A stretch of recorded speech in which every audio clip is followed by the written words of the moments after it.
Ada betul? Betul tak? Subsidi air mah. Tak payah. Tak payah. Tengok, tak payah lah kasih. Itu air, air itu kasih turun harga sudah. Itu api kasih turun harga.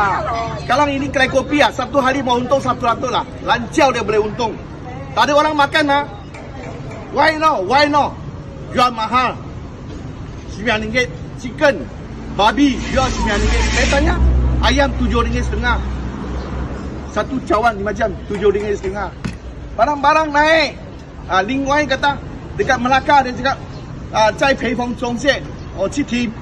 Kalau tukar kerajaan kita barang-barang semua turun pada otak kau ada turun. Saya ambil anak cucu beli susu satu tin Dumex pun mau 120 lah, insyaAllah lah. I is a Chinese Malaysia, not in China one. Local Malaysia one ni orang. Understand or not?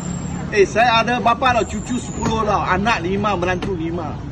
Tapi barang-barang naik tu tolong fikir. Lu jangan ingat dulu sudah YB jadi gaji 7,000, 8,000, diam-diam saja. Every man take the government money.